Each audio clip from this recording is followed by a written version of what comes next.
할렐루야. 8월 7일 수요일입니다. 열왕기하 20장 1절부터 11절까지 말씀을 읽고 은혜 나누도록 하겠습니다. 그때에 히스기야가 병들어 죽게 되매 아모스의 아들 선지자 이사야가 그에게 나와서 그에게 이르되 여호와의 말씀이 너는 집을 정리하라. 네가 죽고 살지 못하리라 하셨나이다. 히스기야가 낯을 벽으로 향하고 여호와께 기도하여 이르되 여호와여 구하오니 내가 진실과 전심으로 주 앞에 행하며 주께서 보시기에 선하게 행한 것을 기억하옵소서 하고 히스기야가 심히 통곡하더라. 이사야가 성읍 가운데까지도 이르기 전에 여호와의 말씀이 그에게 임하여 이르시되 너는 돌아가서 내 백성의 주권자 히스기야에게 이르기를 왕의 조상 다윗의 하나님 여호와의 말씀이 내가 네 기도를 들었고 네 눈물을 보았노라. 내가 너를 낫게 하리니 네가 3일 만에 여호와의 성전에 올라가겠고 내가 네 날에 15년을 더할 것이며 내가 너와 이 성을 아수르 왕의 손에서 구원하고 내가 나를 위하여 또 내 종 다윗을 위함으로 이 성을 보호하리라 하셨다 하셨더라. 이사야가 이르되 무화과 반죽을 가져오라 하매 무리가 가져다가 그 상처에 놓으니 나으니라. 히스기야가 이사야에게 이르되 여호와께서 나를 낫게 하시고 3일 만에 여호와의 성전에 올라가게 하실 무슨 징표가 있나이까 하니 이사야가 이르되 여호와께서 하신 말씀을 응하게 하실 일에 대하여 여호와께서로부터 왕에게 한 징표가 임하리이다. 해 그림자가 10도를 나아갈 것이니까 혹 10도를 물러갈 것이니까 하니 히스기야가 대답하되 그림자가 10도를 나아가기는 쉬우니 그리할 것이 아니라 10도가 뒤로 물러갈 것이니이다 하니라. 선지자 이사야가 여호와께 간구하매 아하스의 해시계 위에 나아갔던 해 그림자를 10도 뒤로 물러가게 하셨더라. 아멘. 자, 오늘은 조금 다른 이야기가 시작됩니다. 물론 어저께까지 묵상했던 이야기, 다시 말해서 아수르가 예루살렘을 포위하고 항복을 종용하는 편지를 주고 그 내용을 붙잡고 하나님 앞에 간곡히 기도를 올리고 하나님께서 선지자를 통하여 응답의 말씀을 주시고 또 그 응답하셨던 내용을 이루기 위해서 하나님께로부터 한 영이 나와서 아수르 진영에 들어가 하룻밤 만에 18만 5천 명을 죽이는 그 모든 역사들이 일어난 때로부터 그리 오래되지 않은 그런 이야기인 것 같습니다. 자, 그때에 히스기야가 죽게 되었다. 아니 왜 이러지? 뭘 잘못했지 히스기야가? 히스기야가 뭔가 또다시 하나님 앞에 실수를 저질렀을 수도 있습니다. 사람은 연약한 존재이니까 그럴 수도 있죠. 그러나 성경은 그런 말씀이 없습니다. 있는데 기록하지 않으셨을 수도 있고 히스기야가 잘잘못을 한 것과 상관없이 우리로서는 왜 이런 일이 생기지? 도저히 이해할 수 없는 그런 일들도 얼마든지 발생할 수 있습니다. 욥이 가진 재산을 다 잃고 자식들을 잃고 온몸에 악창이 난 것이 욥 자신의 범죄 때문이었습니까? 성경은 그것이 아니라고 말씀하고 있지 않습니까? 그러니까 히스기야가 지금 죽을 병에 걸린 것이 히스기야의 돌이킬 수 없는 범죄 때문이다 라고만 말할 수는 없는 것입니다. 원인은 몰라요. 그러나 어쨌든 히스기야가 지금 병에 걸렸고 병이 중하다. 이 병을 털고 일어날 것 같지가 않다. 죽을 병이다. 이 병 때문에 죽을 것이다. 이런 표현이 오늘 말씀에 나타나고 있는 것입니다. 자, 그러나 결과적으로 오늘 말씀 본문의 뒷부분까지 우리가 읽었기 때문에 그 뒷이야기를 조금은 알 수 있는데 결과적으로 히스기야는 이때 죽지 않고 병에서 고침을 받았으며 15년을 더 살았습니다. 그래 우리가 히스기야가 처음 왕이 되었을 때의 말씀을 살펴보면 그가 25세의 왕이 되었고 29년 동안 예루살렘에서 다스렸다라고 기록하고 있습니다. 그러니까 그가 죽게 되었을 때의 나이는 54살입니다. 그러면 지금 죽을 뻔하다가 수명이 15년 연장되어서 54살에 죽었으니까 지금 죽을 병에 걸린 나이는 39살입니다. 왕이 된 지 불과 14년 되었을 때죠. 아수르가 유다를 거의 멸망시킬 뻔하다가 하나님의 은혜로 그들이 물러간 지 얼마 되지 않았을 때입니다. 그때는 아직 산헤립이 죽지 않았을 때입니다.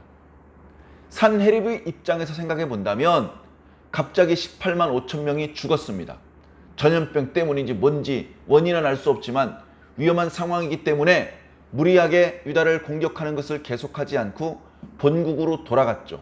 그러나 힘을 모아서 다시 유다와 애굽을 정벌하고 싶었을 것입니다.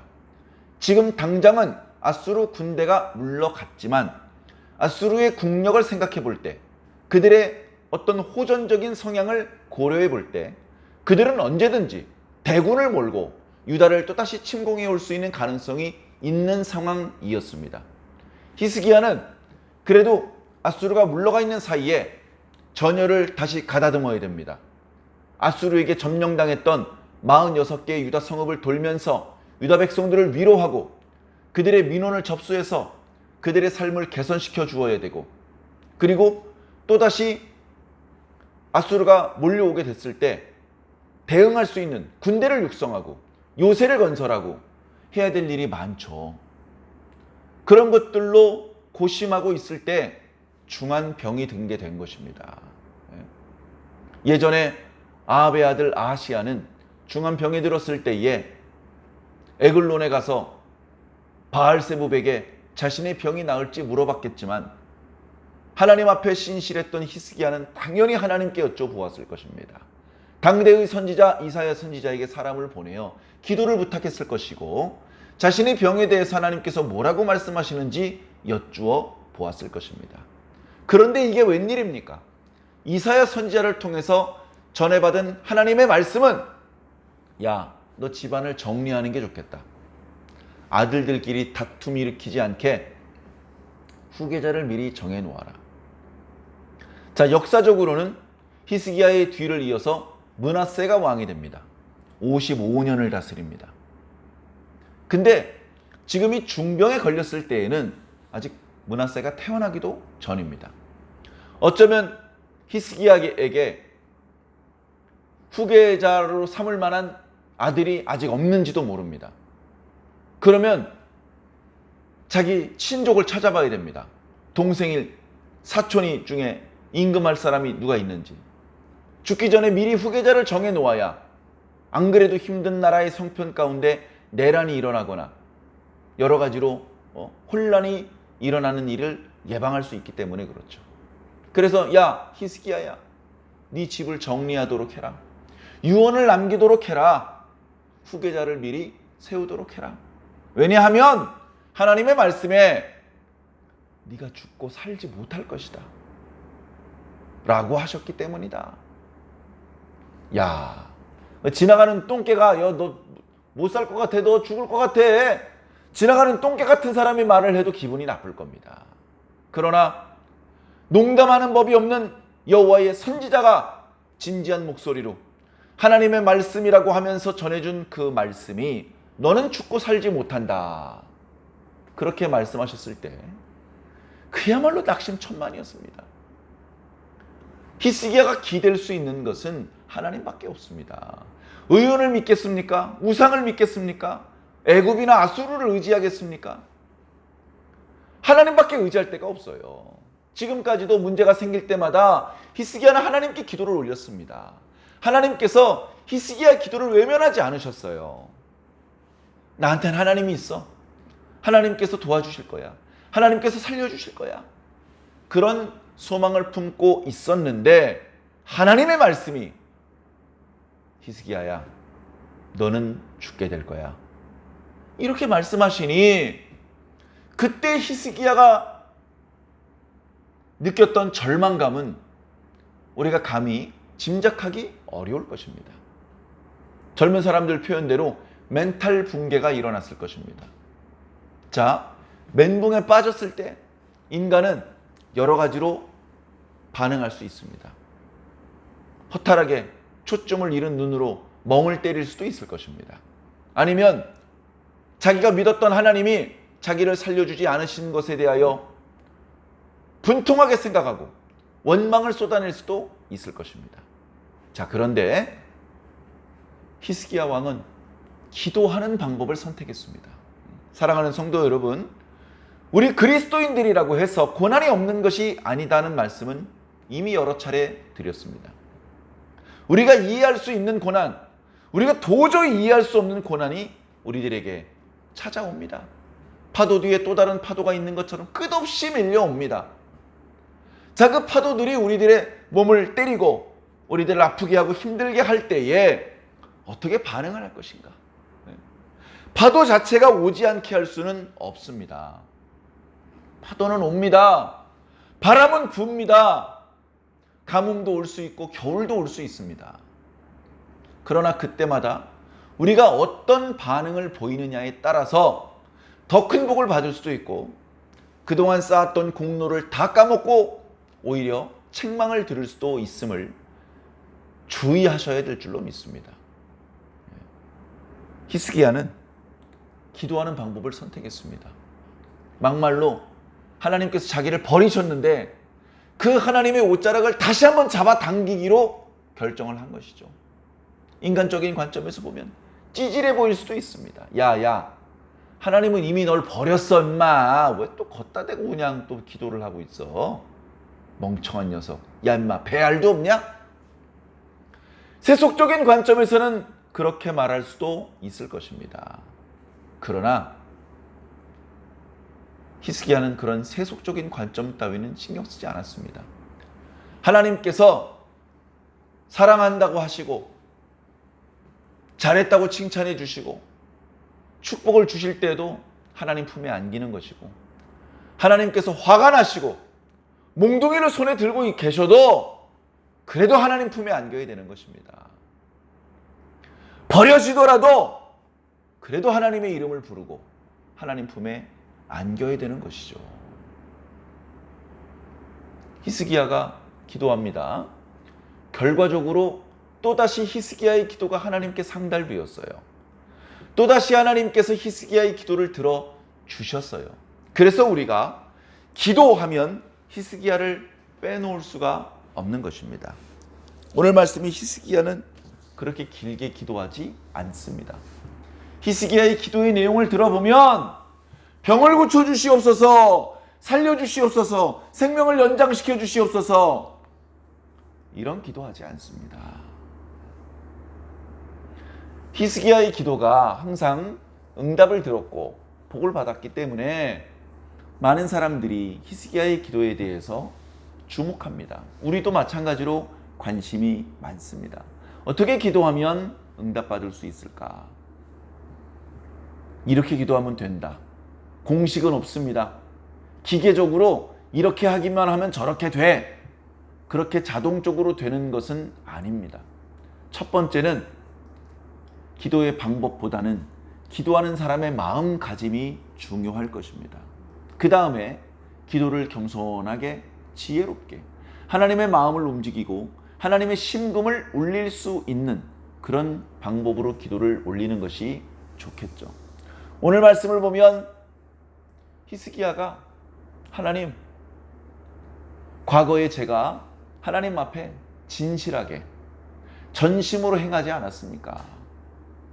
하나님, 제가 그래도 선하게 행하지 않았습니까? 제가 하나님을 기쁘시게 살지 않았습니까? 하나님, 그걸 좀 기억해 주시옵소서. 그렇게만 기도합니다.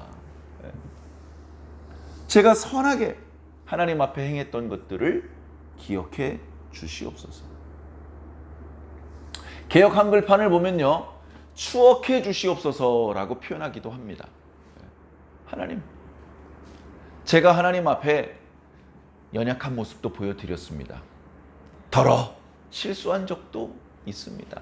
하나님, 그런 거 보지 마시고 제가 하나님 앞에 잘했을 때 있지 않습니까? 하나님께서 저에게 히스기야야, 이건 정말 잘했다, 그렇게 칭찬해 주셨던 적도 있지 않습니까? 그때의 일을 기억해 주시옵소서. 그렇게만 기도했어요. 어려운 기도 아니잖아요. 우리도 이렇게 기도할 수 있잖아요. 자, 히스기야는 지금 몸이 불편하기 때문에 성전에 올라가서 기도한 것도 아닙니다. 아마 자기 침상에서 기도했을 겁니다. 벽을 보고 기도했다고 했습니다. 너무나 몸이 불편해서 누워있는 채로 기도했는지도 모릅니다. 아니면 선지자가 나간 이후에 있는 힘을 다해서 몸을 일으켜 세우고 벽을 향해서 예루살렘 성전 쪽으로 몸을 돌리키고 거기서 기도했는지도 모릅니다. 사랑하는 성도 여러분, 성전에 가서 기도한 기도만 들으시는 게 아닙니다.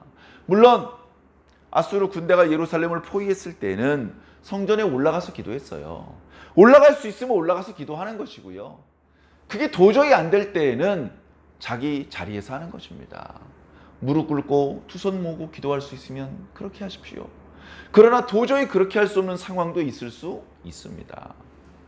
그러면 누워서 기도할 수도 있고요. 서서 기도할 수도 있습니다. 눈 감고 기도할 수도 있고 눈 뜨고 기도할 수도 있습니다. 중요한 건 형식보다는 마음의 중심인 것입니다. 이때 히스기야는 성전에 올라가지도 못했고 어떤 형식을 갖추어서 기도하지 못했는지도 모릅니다. 그러나 뭡니까? 선지자를 통해서 주신 하나님의 응답을 자세히 살펴보면 저는 이런 게 너무나 감사해요.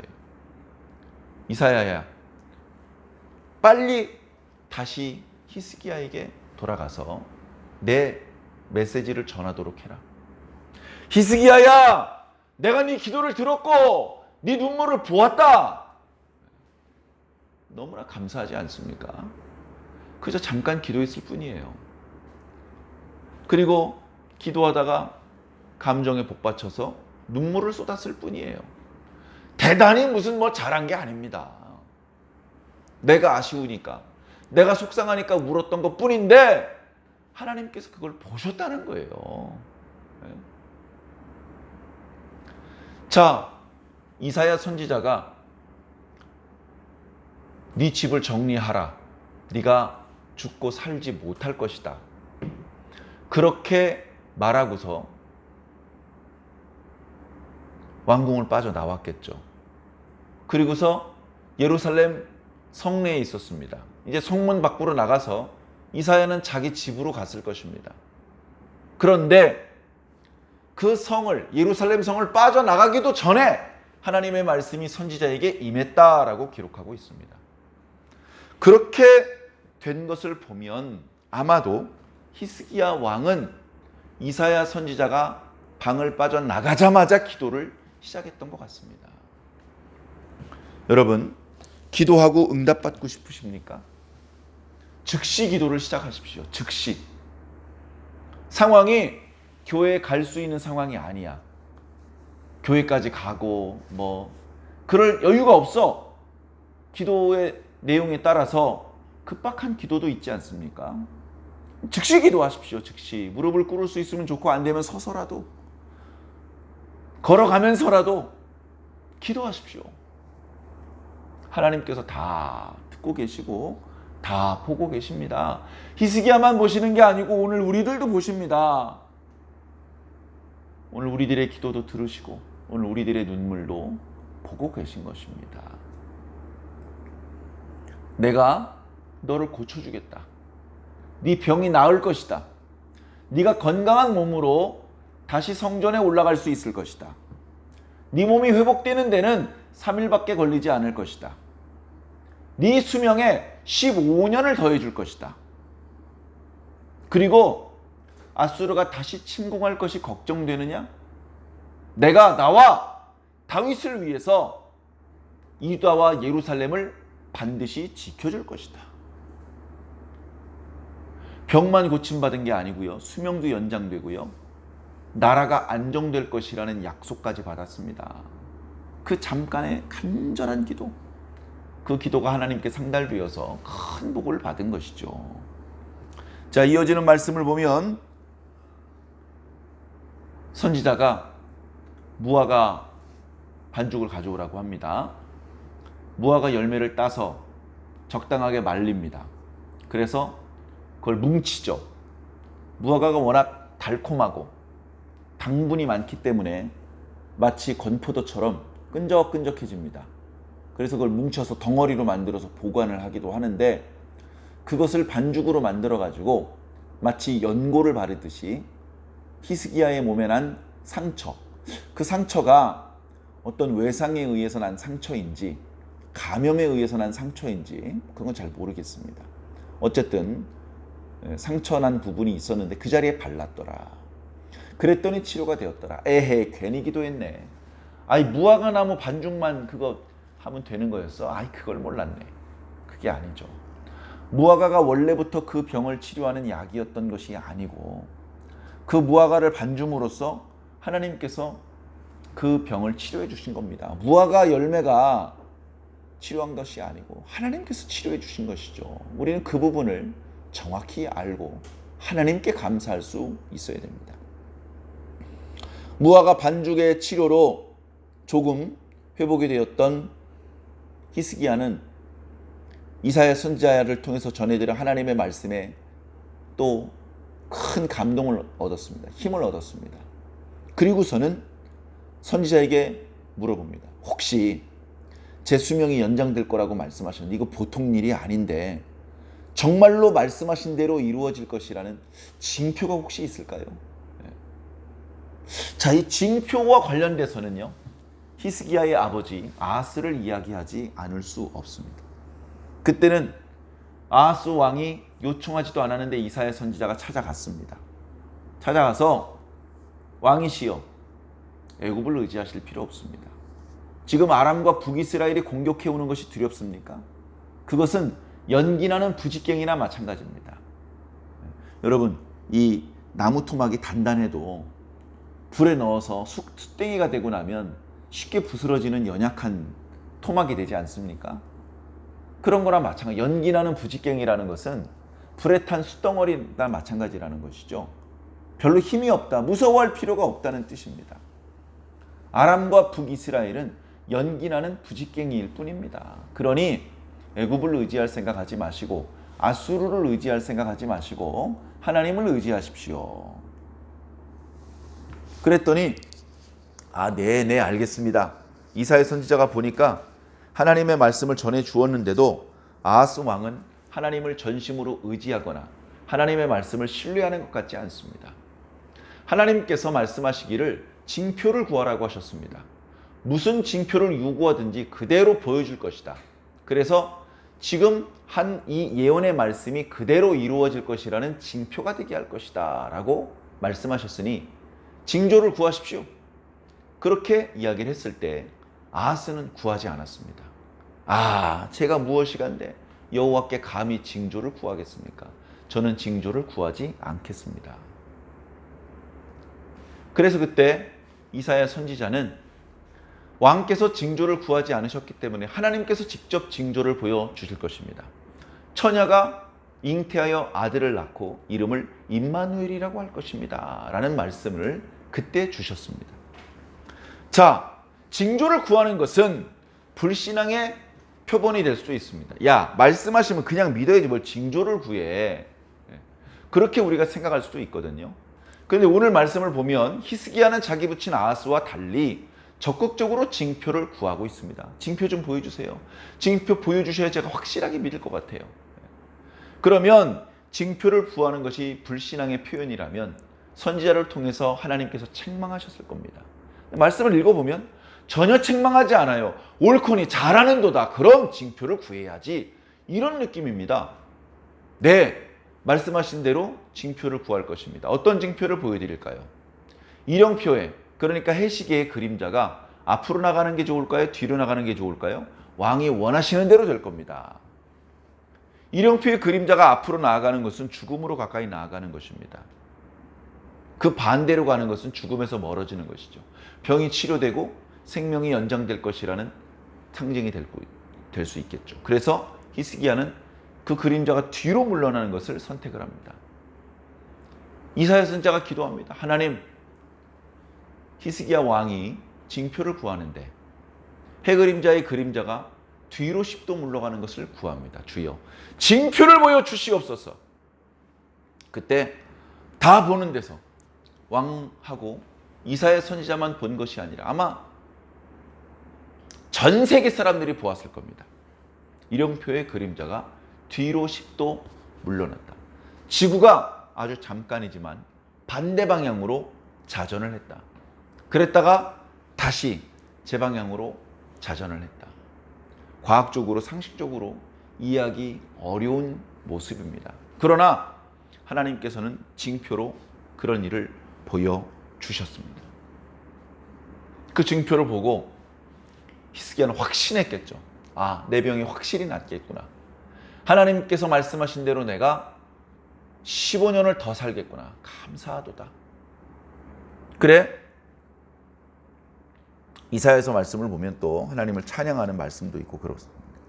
그래, 오늘 말씀을 통해서 또다시 우리는 히스기야의 기도에 주목하게 됩니다. 히스기야처럼 우리는 어려움을 당할 수 있습니다. 아, 나는 그리스도인인데, 나는 선하게 살았는데 왜 이렇게 고난이 많이 오지? 그럴 수도 있습니다. 그게 잘못된 게 아닙니다. 그럴 수도 있는데 문제는 그때 우리가 어떻게 반응을 하느냐는 겁니다. 원망하며 불평할 수도 있습니다. 그렇다면 우리의 그동안의 신앙의 고백과 모든 충성의 공로들은 다 무효가 될 수밖에 없습니다. 어리석게 불평하여 저주를 자초하는 자가 될 것이 아니라 지혜롭게 생각해야 됩니다. 기도해야 됩니다. 겸손하게 하나님 앞에 무릎 꿇고, 하나님, 저의 잘못을 용서해 주시옵소서. 저는 제가 뭘 잘못했는지 어리석어서 잘 모르는데 제가 하나님 앞에 온전할 수 있겠습니까?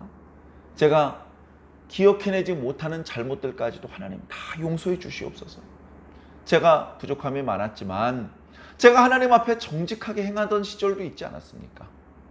제가 선하게 행했던 것들도 하나님 알고 계시지 않습니까? 그걸 좀 기억해 주시옵소서.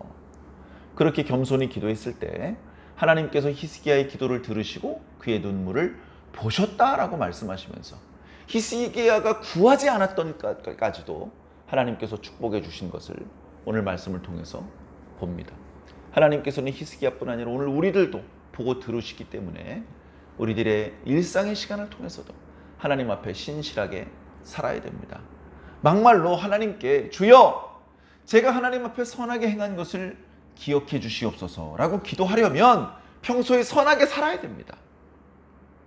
평소에 어떤 이유 때문에 이것을 위해서 저렇게 하는 그런 조건과 그런 이유 때문이 아니고 그저 하나님 앞에 늘 나중에 써먹기 위해서가 아니라 그저 하나님 앞에 늘 착하고 진실되게 정직하고 성실하게 그렇게 산다면 예상 밖의 어려운 일이 닥칠 때 우리는 하나님 앞에 기도할 수 있을 것이고 하나님 앞에 응답받을 수 있을 것입니다.